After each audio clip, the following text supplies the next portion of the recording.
पिछले वीडियो में आपने देखा कि वर्ब का जो फोर्थ फॉर्म है, जिसे आप आईएनजी फॉर्म भी कहते हैं, उसका आप यूज़ कहाँ करते हैं। पर अगर आपने नोट किया हो तो आप देखेंगे कि इसमें इज़, एम, आर इसका भी प्रयोग हुआ है। तो क्या आप जानते हैं इसका प्रयोग किसके साथ हुआ है? कहीं आप इसमें कंफ्यूज तो नहीं हैं? माय डियर फ्रेंड, उसी के विषय में अभी मैं बात करने वाला हूँ। और हो सकता है अगर आप कंफ्यूज हो तो आप ज़रूर देखिए। यहाँ पर एक बात ज़रूर नोट कीजिए माय फ्रेंड, इस तरह जब आप वाक्य बनाते हैं तो आई के साथ आप हमेशा एम लिखिएगा और यू के साथ आर। ओके, तो अब आप इन दोनों को छोड़ दीजिए।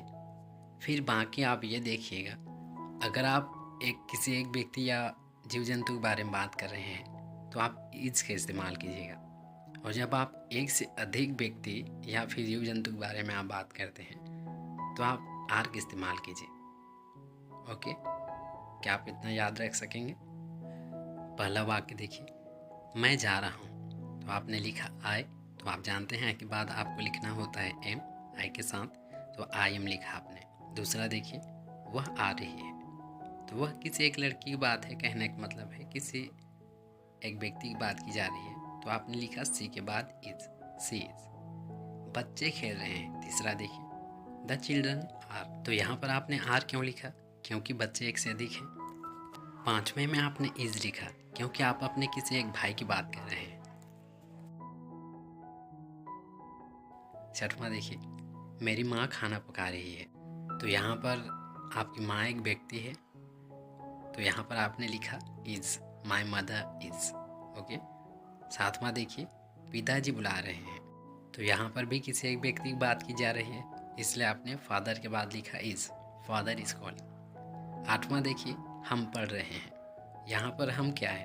यहाँ पर आप बहुत से लोगों की बात कर रहे हैं, तो आपने लिखा आर, वी आर रीडिंग। नौवां देखिए, वह खड़ा है, तो वह क्या है? कोई एक व्यक्ति है, आप किसी एक व्यक्ति की बात कर रहे हैं, इसलिए आपने लिखा ही इज।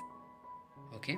और 10वां देखिए, 10वां तो आप जानते हैं कि आपको आई के बाद हमेशा आपको एम लिखना होता है जब आप इस तरह के वाक्य बोलते हैं इन प्रेजेंट टाइम, हूँ के सेंस में। तो इसका क्या लिखा आपने? आई एम सिटिंग, मैं बैठा हूँ। तो अब आप इन सभी वाक्यों पर माय फ्रेंड एक बार नज़र डालिए और कहाँ पर इसका इस्तेमाल हुआ है, कहाँ पर आर का इस्तेमाल हुआ है और क्यों हुआ है।